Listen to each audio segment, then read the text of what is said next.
What we will talk about today is building the frame for the grille.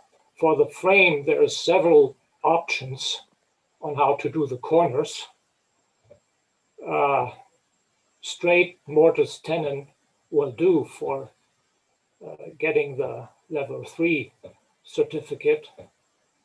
If you want to impress your instructor, then you might consider doing some heel tenons. This is also upset horizontal bar, or do something even a little more complicated. Make the horizontal bars with these little pedestals. We call them base if they're on the bottom, or capital if they're on top.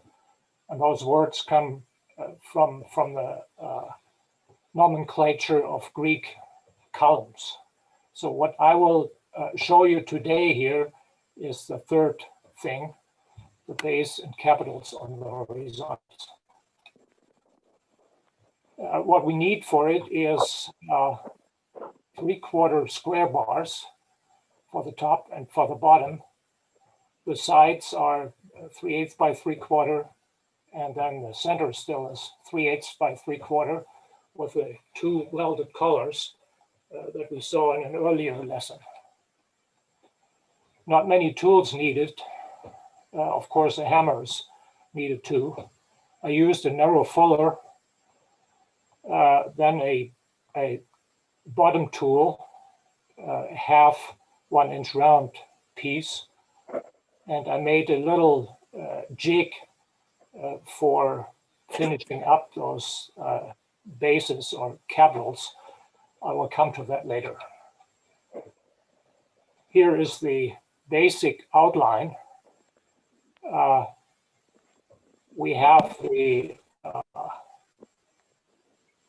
horizontal bar, and we forge it in a way that we have a little kind of like cube, 3/4 by 3/4 by 3/4 cube at the end, and then a rounded transition that leads to 3/8 by 3/4. This obviously needs to be forged down from 3/4 to just half of it, 3/8. So what we first need to figure out is how long a bar, 3/4 square, do we need to start with to get to a frame that fits the drawing. Some considerations here. We know if we forge 3/4 to 3/8, it will stretch. We also know, and that's true in general, that the volume will not change. The length times the thickness times the width will stay constant. Since our width is not going to change, we can simplify that a little bit.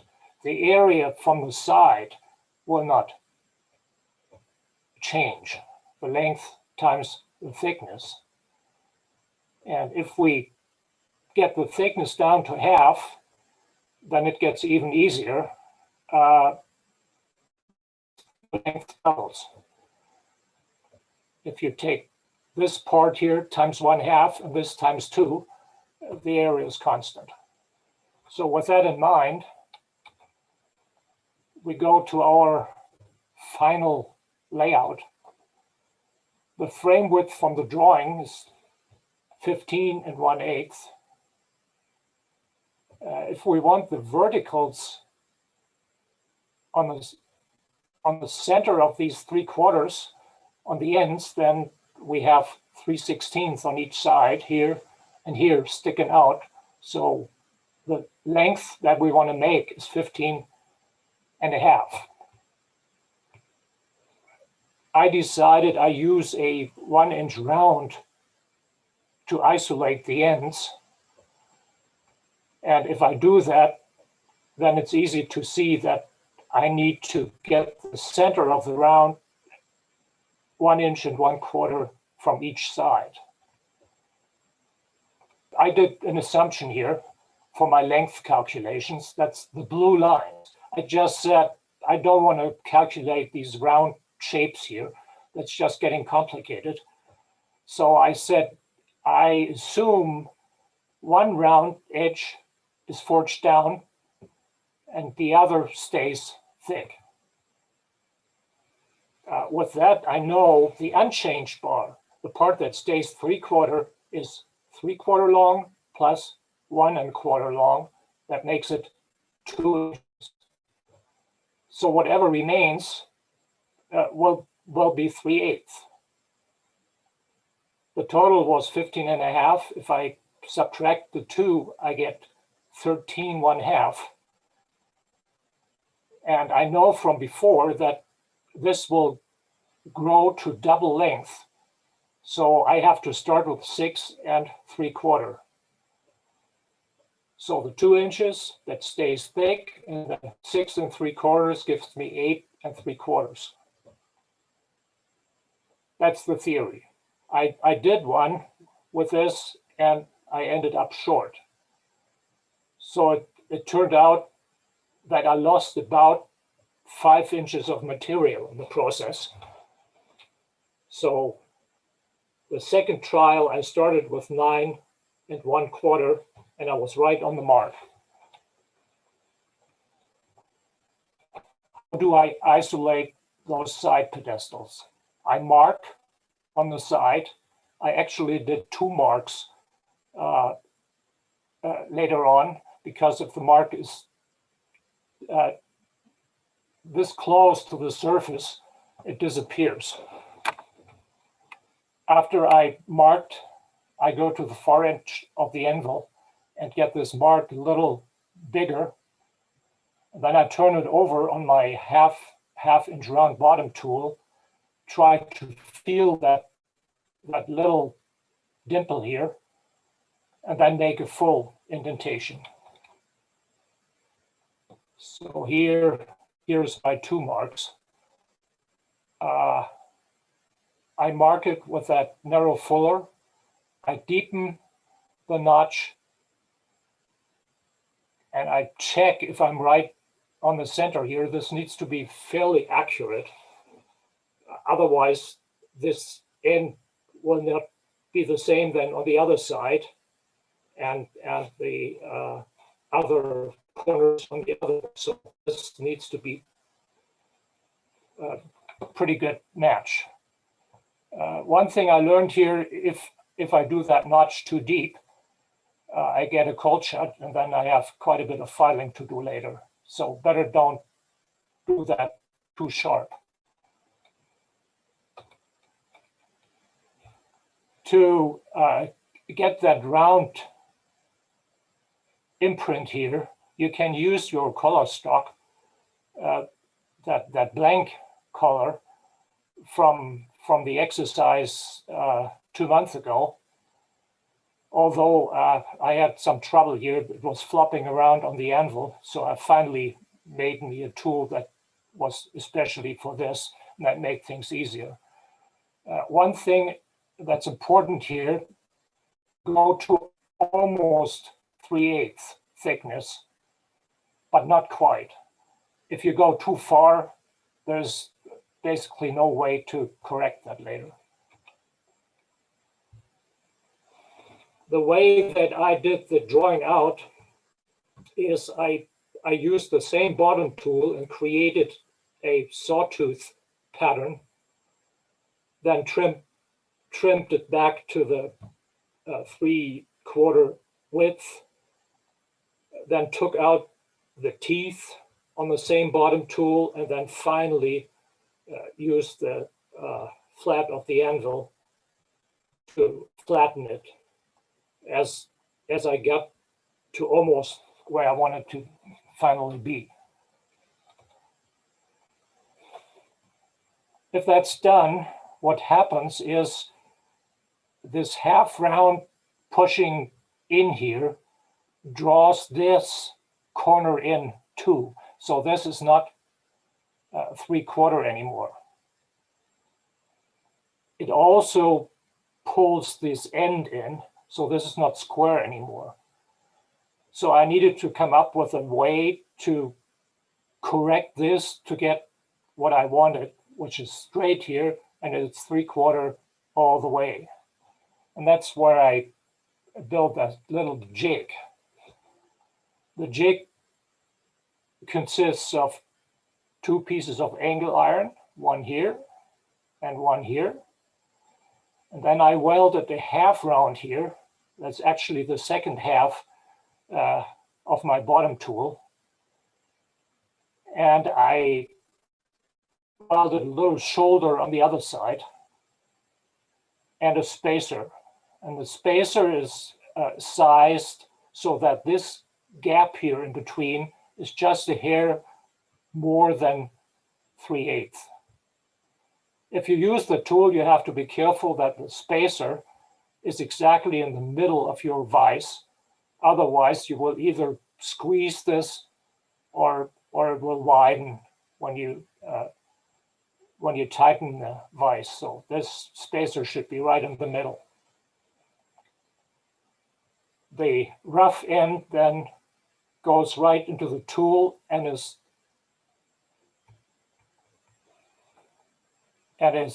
upset into the tool. The way I made my pieces, I ended up with 7/8 of length here, so a little more than the 3/4. And after I pushed it into the tool, I got to a final size of 3/4. Here's the same thing again. And you need to whack it pretty hard to achieve what you want to achieve. Of course, it will mushroom a little bit, so it needs some trimming on the anvil at the end to get that mushroom out. But it works pretty good. It takes me 2 or 3 heats, and the end is really crisp and nice. After the ends are in a way that you say, this is what I want, they look good, then you do the final drawing to get the final length. At some points, I cleaned it good, and I used a flatter to just clean up my middle piece. Then I put a chamfer on basically all edges except the top of the pedestal. Some more drawing out until it's exactly where you want it. And then the chamfering of the round I did with a file. That seemed to work much better than using a hammer. So finally, what you end up with is bars that are 15.5 inch long, and then you put the holes in. My tenons were 5/16, and I countersunk the outer side because I wanted the tenons at the end to be countersunk. And now I have a video. So mark the 1 1/4 from the side.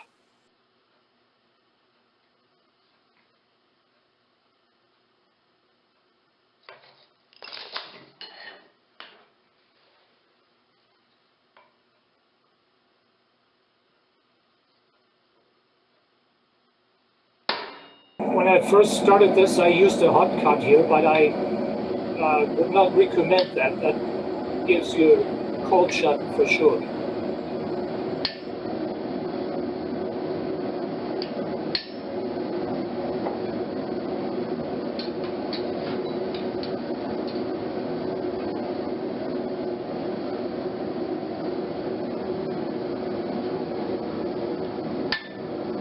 You see, here's my mark. That's easy to feel if you just push it back and forth a little bit.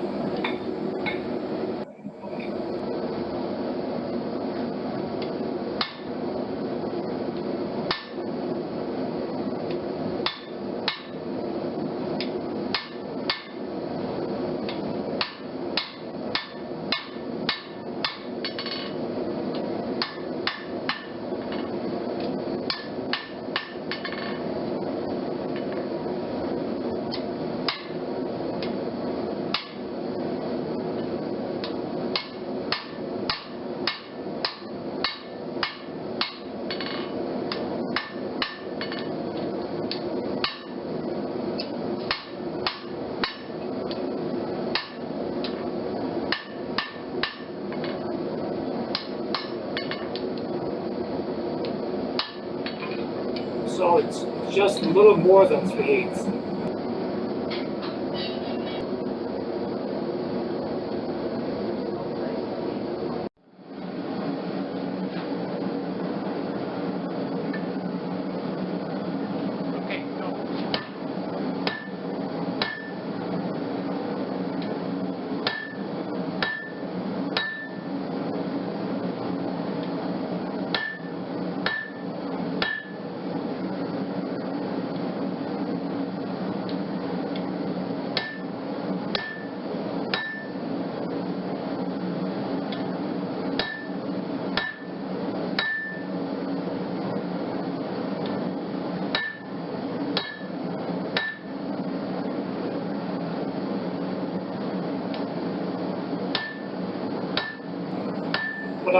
What I tried first before I came to this method is I just hammered the piece over the horn of the anvil and tried to do the same thing, flatten it to half. But it seemed like it was just out of control. I bended all kinds of directions. So this sawtooth method seemed to be way better control of the process.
Before I used my upsetting tool, I chamfered the edges a little bit to not have too bad a mushroom effect.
After the ends are done, I start with the final cleanup.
Chamfering on the edges just very slightly.